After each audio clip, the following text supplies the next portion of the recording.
네, 노영의 뉴스 인사이드 함께하고 계십니다. 내일 지방선거 하루 전날이죠, 오늘. 그래서 오늘 모시는 분을 부득이하게 전화로 연결할 수밖에 없는데요.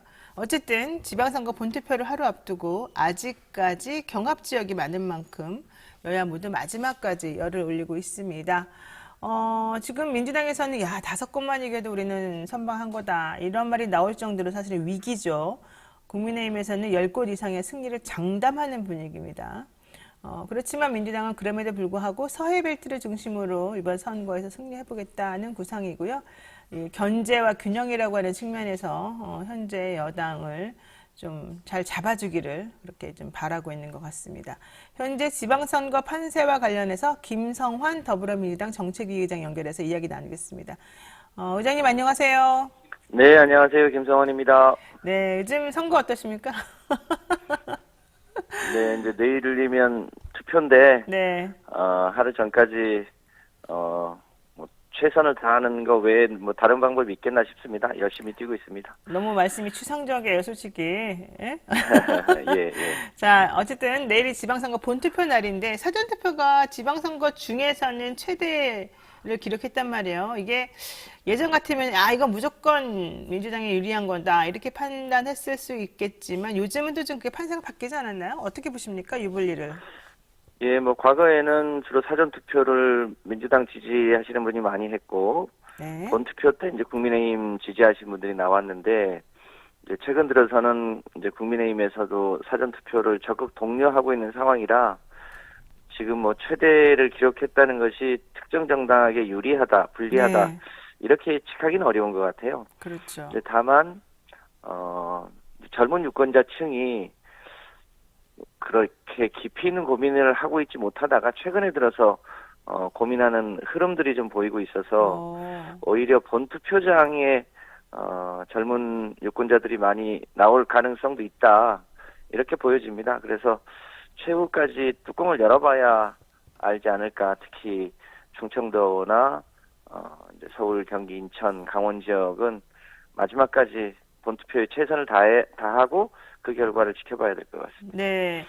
뭐 어쨌든 서울하고 경기도 이게 상당히 중요할 것 같은데 현재까지 나온 여론조사를 보게 되면은 뭐 서울은 차치하고 일단 경기도 같은 경우에는 상당히 접전이란 말이죠.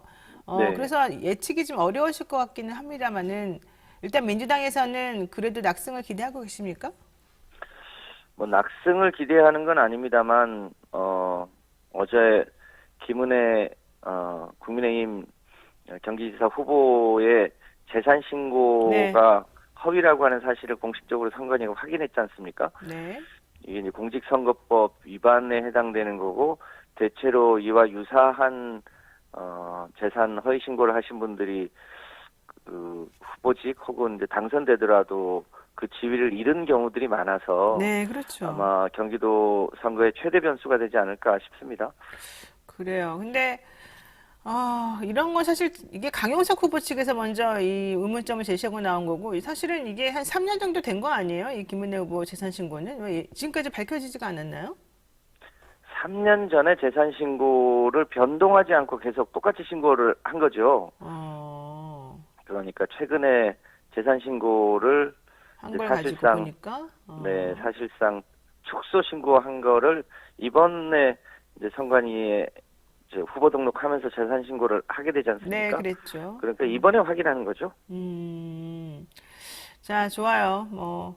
그러니까 지금 결론은 당선된다 하더라도 이거는 무효인 사안이니까 판단 잘 하셔야 되겠다. 이게 지금 민주당에서 이 경기도민들에게 드리는 말씀인 것 같아요. 투표장에도 재산 신고를 허위로 한 내용들이 투표장에도 이렇게 붙지 않습니까? 네네. 그러면 아무래도 유권자들이 그 문제까지를 포함해서 투표 행위를 할 테니까 아무래도 가장 큰 변수가 될 수 있겠죠.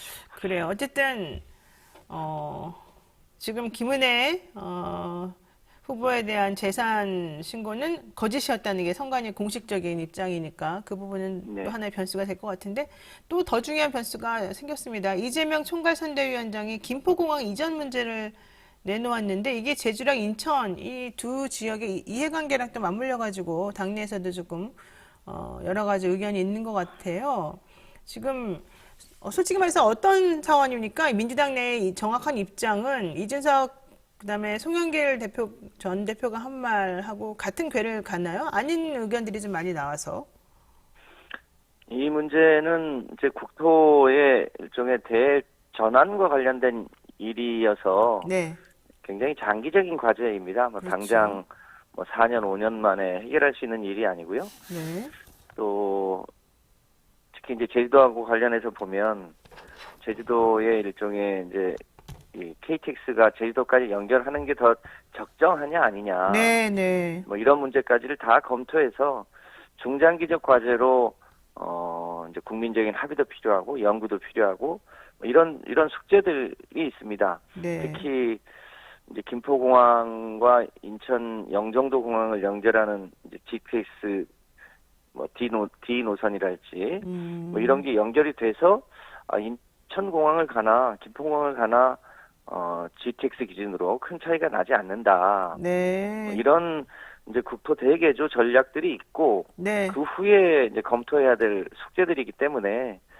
중장기 과제로 판단해야 되지 않을까 싶습니다. 뭐 지금 당장 내일 모레 이사 가는 건 아니니까요. 그런 면에서 예를 들어서 GTX, KTX로 제주도까지 가는 게 더 좋으냐 네. 아니냐 이런 것에 대해서 좀 천천히 공론을 조성해 봐야 되는데 당장 뭐 이걸 가지고 이해관계를 가지고 선거에 활용하거나 뭐 그렇게 하는 건 적절치 않아 보입니다. 네. 뭐 사실 KTX 타고 가는 것도 저는 좋을 것 같긴 한데 이제 문제는 인프라가 얼마나 잘 형성돼 있느냐가 중요할 것 같죠. 네, 그래서 근데 그런 인프라가 전제되어야 되는 일이기 네. 때문에 네. 해저 터널로 뭐 간다는 얘기도 있어서 해저 터널을 어떻게 이렇게 길게 뚫지? 막 이런 얘기도 나옵니다. 그런데 네. 이 얘기가 있어요. 이 김포공항 이전에 대해서 지금 국민의힘 측에서 맹공을 퍼붓고 있는데 문제는 오히려 이 사안은 국민의힘 후보가 먼저 내놓은 사안이다. 이런 얘기가 있습니다.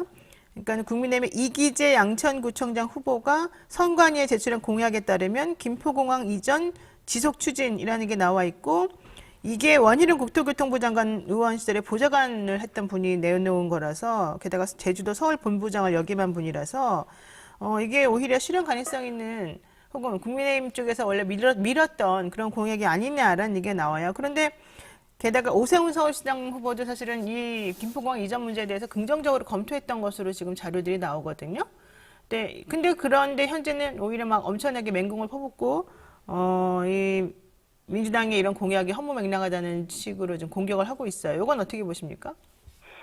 네, 뭐 잘 아시겠습니다만 김포공항 일대의 이제 강서 지역이나 그 네. 인근의 인천 또 그 인근의 경기도 지역은 그 비행기가 뜨고 내리는 것 때문에 고도 제한도 그럼요. 있고 엄청 소음도 힘들죠. 시달리고 네네.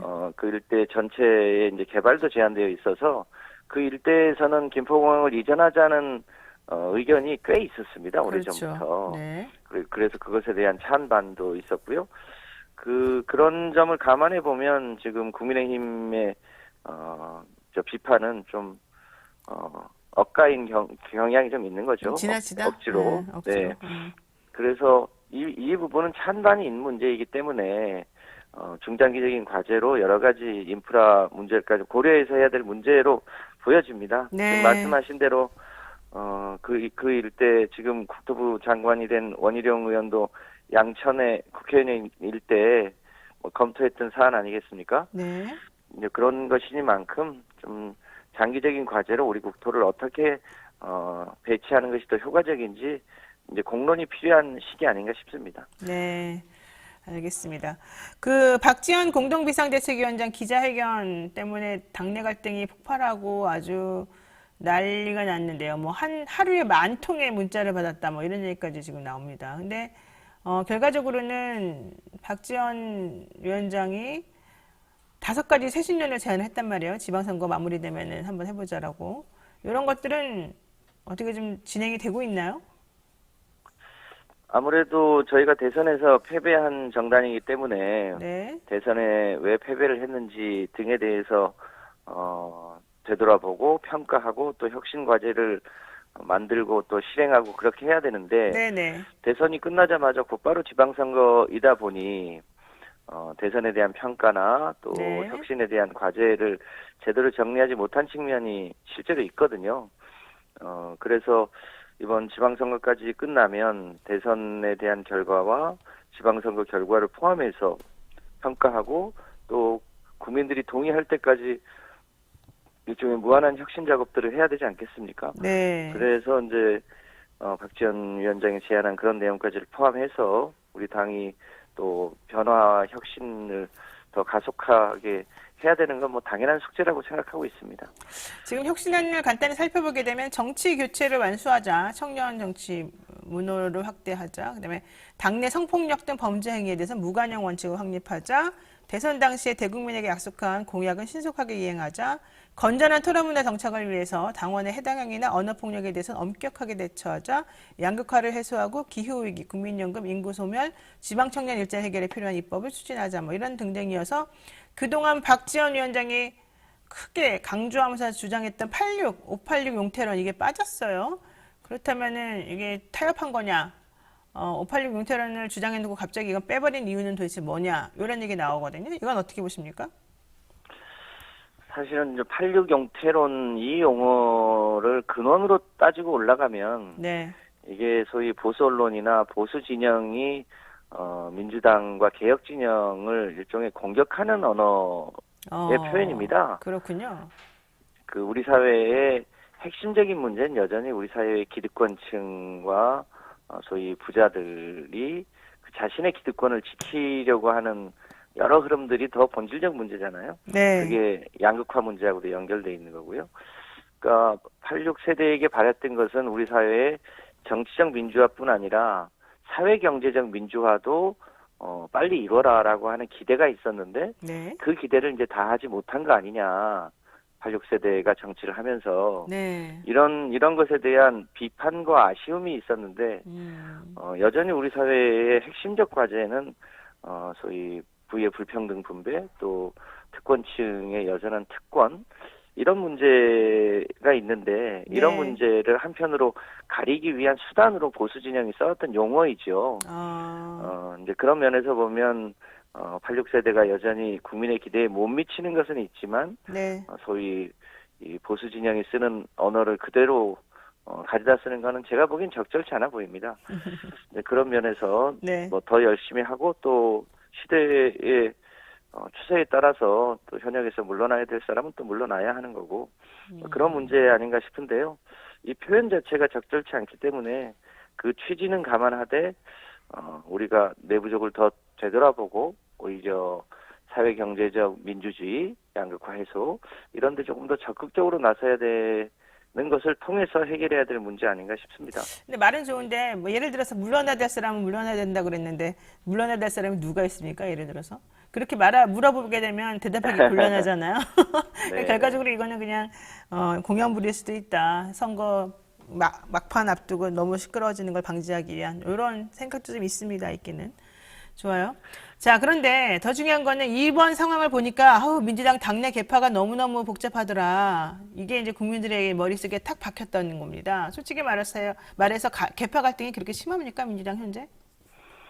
민주당은 사실상 개파가 없어졌다고 볼 수도 있을 정도로 네. 그동안 없어졌어요? 개파 갈등이 거의 없었죠. 원래는 없었던 걸로 알고 있죠. 네. 특히 이제 이번 전 총선 때, 네. 그러니까 20대 총선 때 많은 분들이 소위 민생당으로 뛰쳐나갔지 않습니까? 네네. 그러면서 개파 갈등이 많이 없어졌었고 모두가 예를 들면 모두가 친문이다 네. 뭐 할 정도로 당내 개파 갈등이 거의 없었죠. 그래서 이번의 문제를 뭐 개파 갈등의 시각으로 보는 건 적절치 않아 보입니다. 또 이제 대선 이후에 여러 가지 우리 당이 어디로 가야 될 것인가를 가지고 의견의 차이가 있을 수 있습니다만, 네. 그걸 뭐 개파라고까지 얘기할 건 없겠고, 우리 대한민국 또 우리 당이 어느 방향으로 갈 건지에 대해서는 또 내부적으로 그 경쟁하고 또 그런 과정에서 이제 의견의 흐름들이 있는 여러 그룹들이 생길 수는 있겠죠. 뭐 그런 정도로 봐주시면 되겠습니다. 네, 있다는 건지 없다는 건지 솔직히 좋아요. 자, 이제 2024년 4월 총선까지 2년 동안 사실 선거가 없어요. 그러면은 결과적으로는 검찰의 시간이다 이런 얘기 하거든요. 민주당 걱정해야 된다, 떨어야 된다 이런 우스갯소리도 나옵니다. 전 정권 및 야당 관련 수사를 검찰이 본격화할 것이다. 이런 우려가 있는데 어떻게 좀 그렇게 되겠습니까?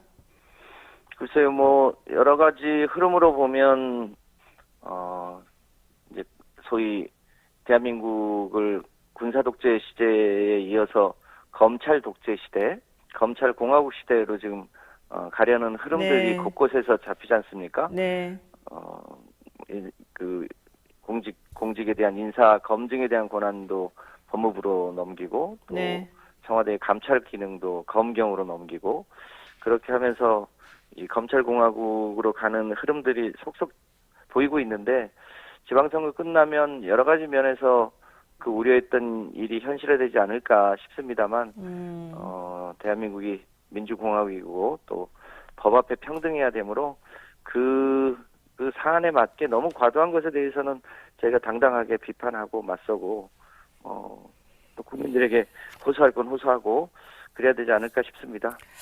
글쎄요, 너무 원론적인 말씀 많으셔가지고 제대로 될지 모르겠는데 요거 하나 그러면 단도직입적으로 여쭤볼게요. 지금 한동훈 법무부 장관이 소통령이라는 소리까지 듣고 있는데요.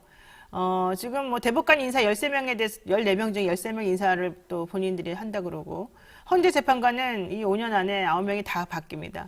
결과적으로는 법무부 장관 손에 모든 인사가 사법권, 입법권, 행정권, 뭐 입법은 아니겠죠. 어쨌든 다 지금 주물럭주물럭 하게 되는 그런 상황이 아닐까 싶은데 이런 상황은 어떻게 보십니까? 이게 삼권 분립이냐 뭐 문제 크다 이런 입장도 있고 아유 한동훈 장관이 뭐 워낙 잘하겠지 뭐 이런 또 여당의 주장도 있습니다만 어떨까요? 이런 건. 지금 공직에 대한 인사추천권을 법무부에 가는 거는 네. 지금 정부조직법상 법무부의 권한 밖의 일이라는 게 일반적인 평가입니다. 따라서 청와대가 그 기능을 갖든지 아니면 청와대가 그 기능을 행사하지 않으면 인사혁신처로 가는 게 네. 맞아 보입니다. 만약에 그렇지 않은 상태에서 시행령을 통해 가지고 법무부로 가는 것에 대해서는 이 명백하게 헌법과 그러니까요. 좀 위험한 법률 것 위반 같은데. 성격이 있어서 네. 그 부분에 대해서는 우선은 저희 이 법사위원회에서 정식으로 정부 측에 뭐 문제 제기를 할 예정으로 있고요. 네. 만약에 그것이 잘 진행되지 않으면 일종의 이제 장관 해임 건의 등을 통해서 적절하지 않음에 대해서 저희가 계속 문제 제기를 할 예정으로 있습니다. 알겠습니다. 사실 검찰개혁을 그렇게 외쳤으나 민주당에서 검찰개혁을 제대로 했는지 지난 정권에서 이게 완성이 됐다고 볼 수는 없어서 이게 사실은 가장 큰 문제고 그러다 보니까 이제 법사위원장 자리가 상당히 중요하게 됐어요. 현재 국회의장단하고 상임위원회 등이 전부 다 공백인데 민주당이 아무리 국회의원이 많다 하더라도 지금 계속해서 좀 밀리는 분위기를 좀 보여주고 있기 때문에 앞으로 문제다 이렇게 보는 걱정들이 많거든요. 이걸 어떻게 해결이 되겠습니까? 지금 권성동 의원 같은 경우에는 민주당이 법사위원장 양보해주면은 뭐 일사천리로 다 원구성 잘 될 거다 이런 얘기까지 하고 있는데 어떻게 보십니까? 네, 이제 전반기 국회의장과 상임위원회의 권한이 5월 29일자로 마무리가 됐기 때문에 네, 지방선거 직후에 곧바로 하반기 원구성과 관련한 여러 가지 이 논의와 협의가 있을 예정입니다. 네, 저희로서도 뭐 한정없이 이 원구성 협상을 끌 수 없기 때문에 저희 당 내부의 의견도 수렴하고 또 네. 국민의힘하고도 협상해서 어떻게 배분하는 게 합리적일지 조속하게 논의할 예정으로 있습니다. 아 정말 정책위 의장님 네. 오늘 인터뷰 너무 답답해요 솔직히. 이게 뭐예요 도대체? 예? 물에 물탄 듯 술에 술탄 듯. 자 어쨌든 그렇게 말씀하실 수밖에 없는 상황임을 제가 충분히 이해하고 있습니다. 알겠습니다. 네, 오늘 말씀 여기까지 듣겠습니다. 고맙습니다. 네, 감사합니다. 네. 네, 지금까지 또 김성환 더불어민주당 정책위 의장과 함께했습니다. 잠시 기다리시면 영희 생각으로 돌아오죠.